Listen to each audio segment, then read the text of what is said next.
Dear student, my प्यार classes में आप सबका पुनः एक बार हार्दिक अभिनंदन है। आज के इस वीडियो में हम दहेज प्रतिषेध अधिनियम 1961 के संदर्भ में चर्चा करेंगे। इस वीडियो के अंतर्गत हम धारा 1 से लेकर 10 तक की सभी धाराओं को आसान भाषा में समझने का प्रयास करेंगे। आगामी महिला पर्यवेक्षक भर्ती परीक्षा के लिए यह बहुत ही महत्वपूर्ण टॉपिक है।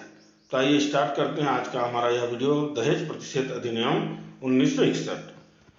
यह अधिनियम जो है 20 मई 1961 को राष्ट्रपति द्वारा अधिनियमित किया गया, अर्थात इसमें हस्ताक्षर किए गए। किंतु केंद्र सरकार द्वारा जो है 1 जुलाई 1961 को इसको संपूर्ण भारत में लागू किया गया। ये दोनों ही तिथि महत्वपूर्ण है, इसको ध्यान दीजिए। अधिनियम किस तिथि को बना? 20 मई 1961 को, और लागू किस तिथि को हुआ? 1 जुलाई 1961 को।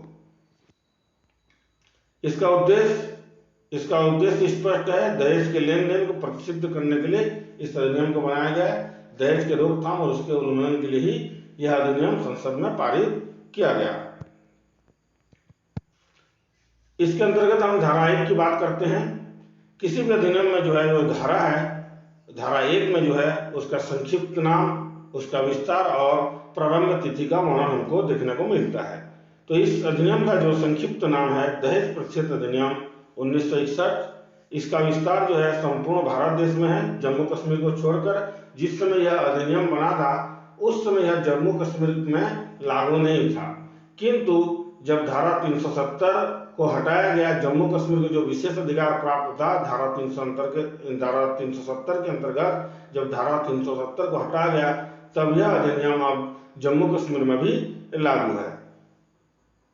इसको जारी करने की तिथि केंद्र सरकार जिस तारीख को राजपत्र में अधिसूचना द्वारा जारी की जाती है उस तिथि से यह संपूर्ण देश में लागू होता है।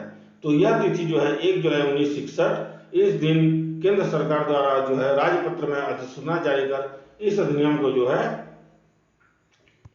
संपूर्ण भारत में लागू किया गया था।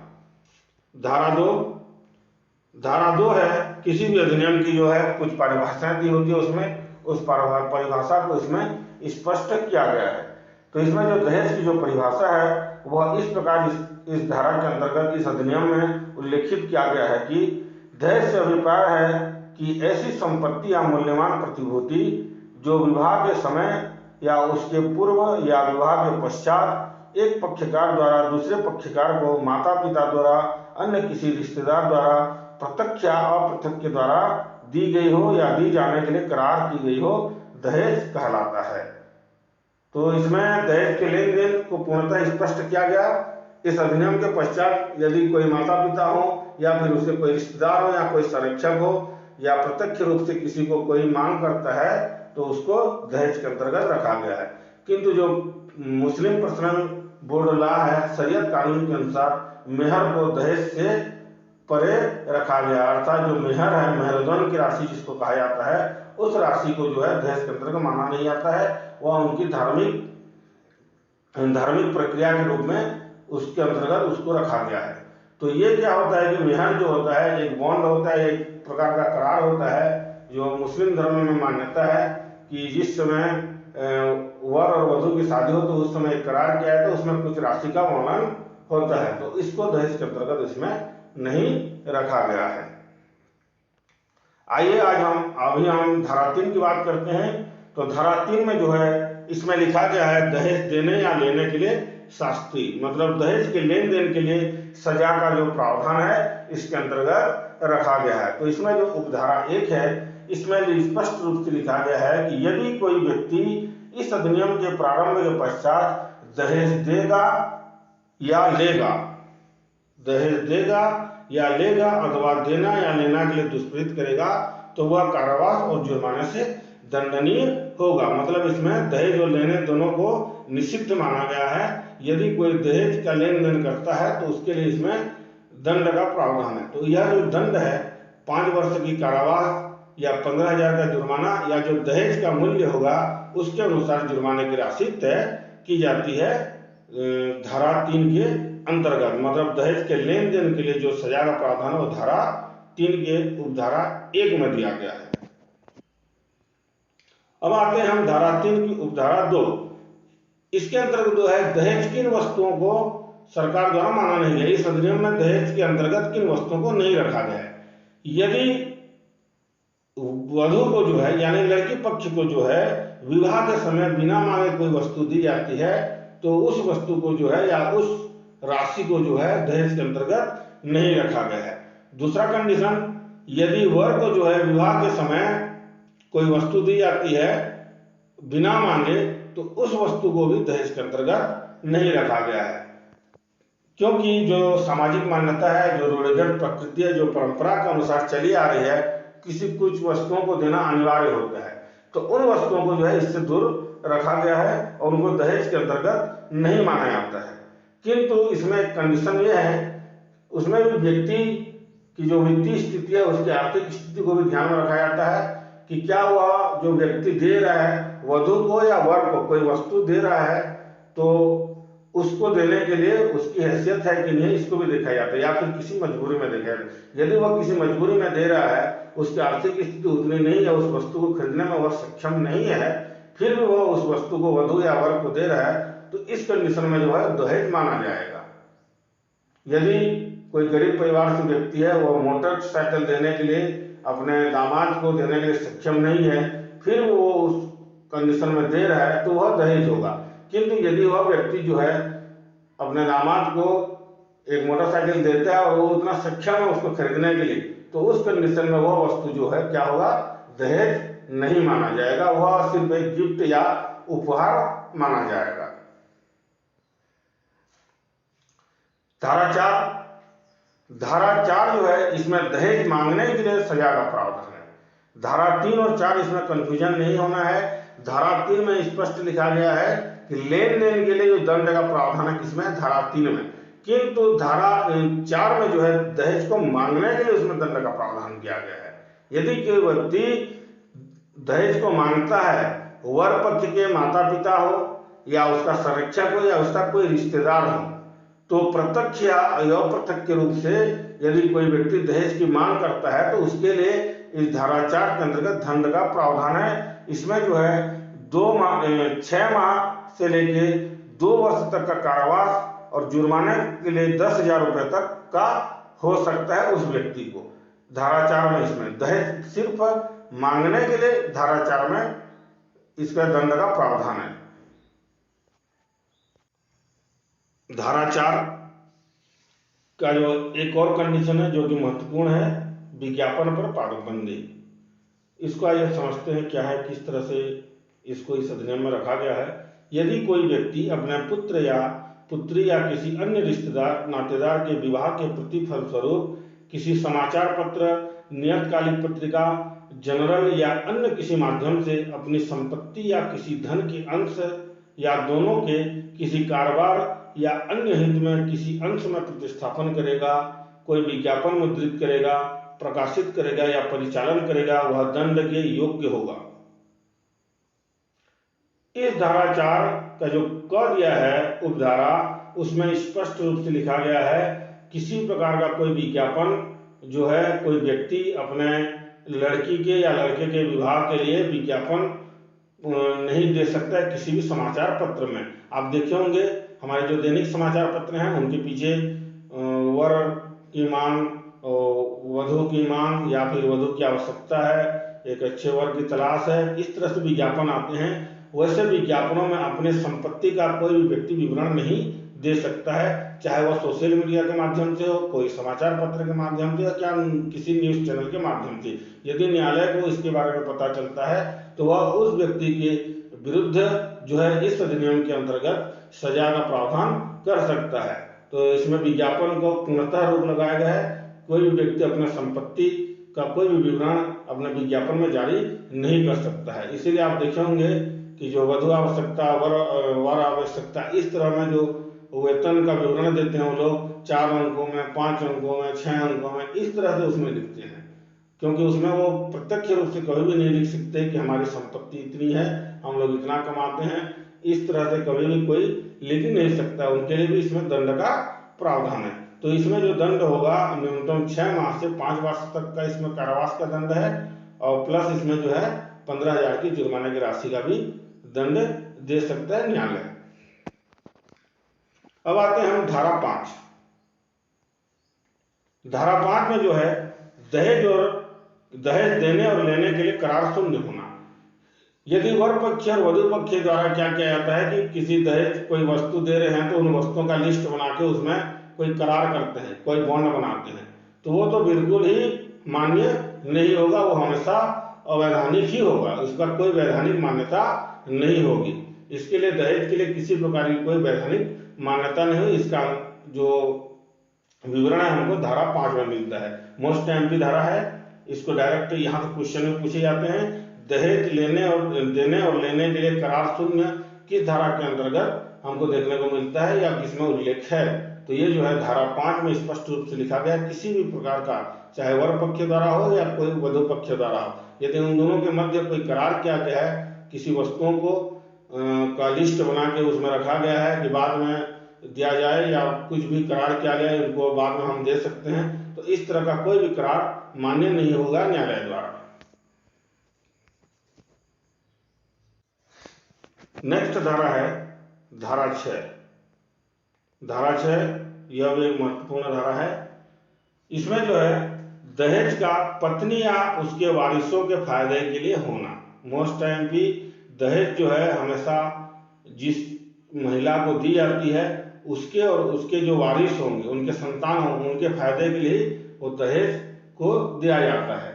तो इसमें जो लिखा गया है कि मान लो कोई विवाहिता है या फिर कोई विवाहित महिला है, उसको कोई दहेज की वस्तु दी गई है, किंतु वह उसका उपभोग न करके उसका कोई रिश्तेदार यदि उस वस्तु को रखता है या उस मूल्य की राशि को उसके पास रखा गया है, तो उस कंडीशन में इसमें प्रावधान किए गए हैं। तो इसमें क्या है कि यदि कोई अन्य व्यक्ति उस वस्तु को धारण करता है या उसके पास है, तो उस व्यक्ति का वह कर्तव्य होगा कि वह 3 माह के भीतर उस औरत को या उस महिला को वापस करे।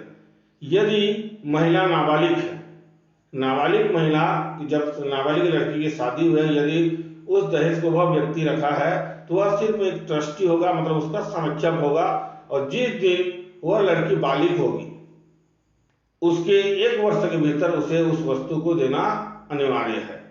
यदि महिला की मृत्यु हो जाती है, प्राकृतिक रूप से उस महिला की मृत्यु हो जाती है जिसको दहेज की राशि दी गई है, दहेज की जो वस्तु दी गई है, तो उस कंडीशन में जो क्या होगा, उसके जो संतान होंगे उसके संतान को वह व्यक्ति जो है दहेज की राशि या दहेज की वस्तु को वापस करेगा। किंतु यदि उसके संतान भी नहीं है तो इस कंडीशन में क्या होगा, महिला के जो माता पिता अभिभावक होंगे उन वस्तुओं को उनको रिटर्न किया जाएगा, उनको वापस कर दिया जाएगा। मतलब दहेज जो है हमेशा जिस लड़की को दी जाती है या जिस विवाहित महिला को दी जाती है वह वस्तु जो है उसी की ही होगी, उसका उपभोग कोई अन्य व्यक्ति करता है तो उसे 3 माह के भीतर वापस करना ही होगा। इसलिए जो है धारा 6 में इसका हमको वर्णन देखने को मिलता है। अब हम देखते हैं कि विवाहिता महिला को जो वस्तु दी गई या जो दहेज दी गई है, यदि उस वस्तु को कोई और व्यक्ति धारण किया है, यदि वह वापस नहीं करता है तो उसके लिए इसमें जो दंड का प्रावधान है वो किस प्रकार से होंगे। यदि जैसे कोई किसी वस्तु को दिया है, कोई एक मोटरसाइकिल दिए हैं और उसमें विवाहित महिला का पति नहीं चलाता है, उसके रिश्तेदार कोई रखा हुआ है, यदि वह उस मोटरसाइकिल को वापस नहीं करता है या फिर उसको वापस करने के लिए अपनी असमर्थता जाहिर करता है, तो इस कंडीशन में जो है न्यायालय उसको 6 माह से लेकर 2 वर्ष तक का कारावास और न्यूनतम 5,000 से लेकर 10,000 रुपये तक का जुर्माने का प्रावधान, मतलब उसमें दंड का प्रावधान रखा गया है। किसमें? धारा 6 के अंतर्गत। दोनों कंडीशन है कि धारा 6 में जो है दहेज जो है हमेशा उस महिला के लिए, महिला को ही मान्य होगा, मतलब उसका कोई और रिश्तेदार इसमें उपभोग नहीं कर सकता। यदि ऐसा करता है तो उसे 3 माह के भीतर उसको वापस करना पड़ेगा। यदि वह इन कंडीशन में भी वापस नहीं करता है उस वस्तु को, तो उसके लिए न्यूनतम 6 से 2 वर्ष का कारावास और 5,000 से लेकर 10,000 रुपये तक का दंड का प्रावधान किया गया है धारा 6 के अंतर्गत। आइए हम धारा 7 की बात करते हैं। इसमें अपराधों का संज्ञान, धारा 7 के अंतर्गत जो लिखा गया है कि अपराधों का संज्ञान मतलब किन किन कंडीशन में जो है न्यायालय अपराधों का संज्ञान ले सकती है, मतलब उन्हें कहां से किस सोर्सों से पता चलेगा कि दहेज कहीं पर दहेज का लेन देन हो रहा है तो उस कंडीशन में न्यायालय किस तरह से संज्ञान लेगी और कहाँ से उनको ये जानकारी मिलेगी, इसके बारे में इसमें हम उल्लेख देखने को मिलता है। तो इसमें जो है पहली बात तो यह है कि दहेज का जो भी प्रकरण होगा वह महानगर मजिस्ट्रेट और प्रथम वर्ग न्यायिक मजिस्ट्रेट न्यायालय में होगा। मतलब उनकी जो सुनवाई होगी वो दहेज के अंतर्गत जो भी लेन देन या जो भी प्रकरण आया है तो उसके लिए जो है महानगर मजिस्ट्रेट और प्रथम न्यायिक मजिस्ट्रेट इन दोनों न्यायालय में ही इन प्रकरणों की सुनवाई होगी। अपराध का संज्ञान जो है न्यायालय स्वयं से ले सकता है, मतलब उन्हें किसी न्यूज चैनल या किसी पेपर में या फिर किसी सोशल मीडिया माध्यम से उन्हें पता चलता है कि कहीं पर दहेज के लिए प्रताड़ना हो रहा है या फिर दहेज का लेन देन हो रहा है, तो उस स्थिति में वो स्वयं संज्ञान लेके उसको ले सकते हैं, उसका प्रकरण बना सकते हैं और उसकी सुनवाई कर सकते हैं। या फिर पुलिस थाने में या फिर पुलिस चौकी में किसी दहेज का प्रकरण आता है तो उस कंडीशन में भी उसको संज्ञान लेके न्यायालय उसकी सुनवाई कर सकती है। या फिर लड़की के या लड़के के माता पिता हों या उसके किसी रिश्तेदार हों या फिर कोई मान्यता प्राप्त जो संस्था है, कल्याण संस्था होता है, जो संगठन होता है, जो एनजीओ होते हैं, उनके माध्यम से भी यदि न्यायालय को संज्ञान मिलता है कि कहीं दहेज का लेन देन हो रहा है, उस कंडीशन में भी वहां पर प्रकरण की सुनवाई कहाँ होगी, प्रथम वर्ग न्यायिक मजिस्ट्रेट और महानगर मजिस्ट्रेट के यहाँ इन प्रकरणों की सुनवाई होगी। तो इसमें जो है दंड जो प्रावधान है, इसमें दंड प्रक्रिया संहिता 1973 के अध्याय 36 की कोई बात इस अधिनियम के अधीन दंडनीय किसी अपराध को लागू नहीं होगा। इसके लिए जो है जो दंड प्रक्रिया संहिता उसके अधिनियम में जो उल्लेख किया गया है उनका कोई भी अधिनियम इसके अंतर्गत धारा 7 के अंतर्गत लागू नहीं होगा। अपराधों का संज्ञान जो है वह महानगर मजिस्ट्रेट और प्रथम न्यायिक जो वर्ग मजिस्ट्रेट है वहीं पे ही उसके अंतर्गत ही इसमें सजा का प्रावधान हो सकता है। दंड प्रक्रिया संहिता का अधिनियम इसमें लागू नहीं होता है। धारा 8 बहुत ही इंपॉर्टेंट धारा है। इसमें क्या है कि अपराधों का कुछ प्रयोजनों के लिए संज्ञेय होना तथा अजमानती और असमनीय होना। मतलब दहेज के अंतर्गत जो अपराध होंगे वह अजमानती और असमनीय होंगे। इसको आप लोगों को याद ध्यान रखना है और इसको डायरेक्ट यहाँ से भी कभी क्वेश्चन पूछे जाते हैं कि अपराधों का कुछ प्रयोजनों के लिए संज्ञेय होना तथा अजमानती और असमनीय होना। मतलब इसके अंतर्गत जो है किसी व्यक्ति के ऊपर दहेज लेने के लिए आरोप लगता है तो उसमें पुलिस जो है बिना किसी वारंट को जारी करके उस व्यक्ति को गिरफ्तार कर सकती है। और इसमें जो सभी अपराध हैं अजमानती और असमनीय होंगे। मतलब बिना किसी वारंट के किसी व्यक्ति को गिरफ्तार किया जा सकता है यदि कोई रिपोर्ट करता है या फिर कोई प्रकरण न्यायालय के अंतर्गत आता है तो इसमें जो है दंड प्रक्रिया संहिता 1973 में जो सजा का प्रावधान दिया गया है उसी सजा के अंतर्गत ही वह दंडनीय होगा। कुछ मामलों में सबूत का भार, धारा 8 के क में जो लिखा गया है कुछ मामलों में सबूत का भार। यदि किसी व्यक्ति पर दहेज का आरोप लगता है तो वह व्यक्ति जिम्मेदार होगा कि वह खुद के लिए सबूत इकट्ठा करे और खुद को यह साबित करे कि वह दहेज के लिए किसी प्रकार की कोई प्रताड़ना नहीं किया या फिर किसी को कोई दुष्प्रेरित किया है। तो इस कंडीशन में उस व्यक्ति पर जिम्मेदारी होगी कि वह स्वयं के लिए सबूत इकट्ठा करे और खुद को साबित करे न्यायालय में कि वह किसी प्रकार का दुष्प्रचार नहीं किया है दहेज के लिए या फिर दहेज के लिए किसी प्रकार का कोई प्रताड़ना नहीं दिया है।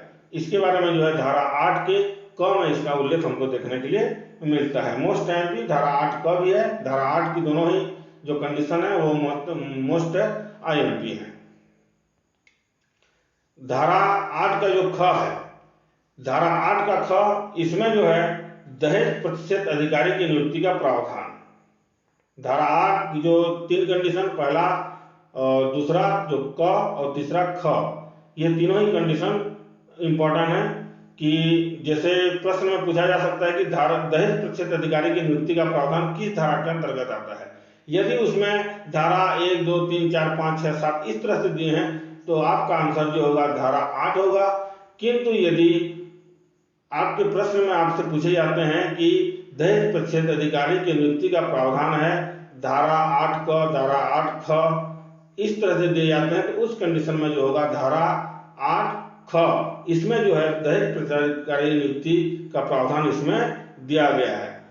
तो इसमें जो है राज्य सरकार जितना आवश्यक समझे उतना दहेज प्रतिशत अधिकारी की नियुक्ति कर सकता है, किसी विशेष क्षेत्र में हो या फिर संपूर्ण राज्य में हो। इसको भी याद रखिए। यह जो अधिकारी होगा वह इस अधिनियम के अंतर्गत उसे जो भी शक्तियां प्रदान की गई हैं उसी के अंतर्गत ही वह कार्रवाई करेगा। कौन? दहेज प्रतिशत अधिकारी जो होगा। उसके जो कर्तव्य होंगे वह इस तरह से होंगे। पहली चीज तो यह है कि वह जो है दहेज देने और लेने को यथासंभव रोकने का प्रयास करेगा। कौन? दहेज प्रतिशत अधिकारी। दूसरा बात, अपराध करने वाले व्यक्ति के खिलाफ सबूत एकत्र करना। यदि किसी व्यक्ति पर दहेज का आरोप लगा है तो उसके खिलाफ सबूत इकट्ठा करने का कार्य किसका होगा? दहेज प्रतिशत अधिकारी। और अन्य जो कार्य होंगे जो राज्य सरकार द्वारा समय समय पर उसके लिए जारी करते जाएंगे उनको भी फॉलो करना दहेज प्रतिशत अधिकारी का प्रमुख कर्तव्य होगा। राज्य सरकार जो है राजपत्र में अधिसूचना जारी कर पुलिस की शक्तियां दहेज प्रतिशत अधिकारी को प्रदान कर सकती है। या फिर कहीं पर कोई बवंडर होता है, कोई झगड़ा होता है दहेज प्रतिशत अधिकारी, तो उस कंडीशन में जो है दहेज प्रतिशत अधिकारी को जो है राज्य सरकार पुलिस की शक्तियां भी प्रदान कर सकती है उन बवंडर या उन झगड़े झमेलों को निपटाने के लिए। तो ये जो है इसके लिए तो दहेज प्रतिशत अधिकारी के लिए बात की गई है। इसमें एक सलाहकार बोर्ड के गठन के लिए भी एक राज्य सरकार द्वारा इसमें निर्देश दिया गया है या फिर केंद्र सरकार द्वारा भी दिया गया है। तो इसके अंतर्गत जो क्या हम देखते हैं कि दहेज प्रतिशत अधिकारी जो है उसका एक सलाहकार बोर्ड होगा और उसके अंतर्गत जो है 2 महिलाओं का होना भी आवश्यक है इस बोर्ड के अंतर्गत, जो कि समाज कल्याण कार्यकर्ता होंगे। उनको अपने साथ रखकर किसी भी प्रकरण की सुनवाई के पहले वो या फिर सबूत इकट्ठा करने के लिए वो उनका सहयोग ले सकता है। कौन? दहेज प्रतिशत अधिकारी। नेक्स्ट धारा देखते हैं हम, धारा 9 नियम बनाने की शक्ति। धारा 9 में जो है नियम बनाने की शक्ति जो है केंद्र सरकार को दिया गया है। मतलब केंद्र सरकार जो है किस तरह से इस अधिनियम में नए नियम को जोड़ सकती है या फिर उनकी परिभाषाओं को बता सकती है। तो यह नियम जो है केंद्र सरकार जो है राजपत्र में अधिसूचना जारी करके बना सकती है। ये धारा 9 में दिया गया है।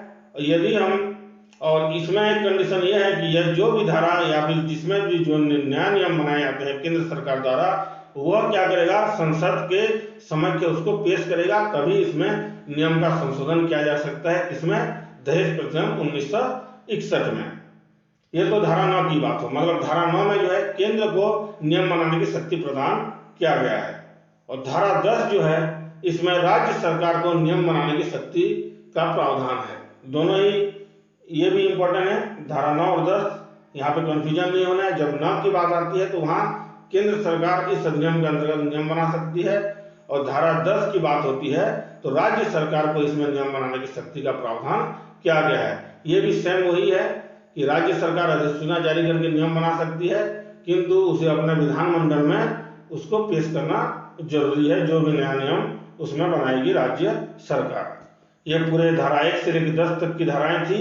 ये सभी धाराएं जो है मोस्ट टाइम की हैं और महिला पर्यवेक्षक की जो 2013 में एग्जाम्स हुए थे उसमें यहाँ से 2 क्वेश्चन पूछे गए थे। आज के वीडियो में इतना ही। Thank you so much.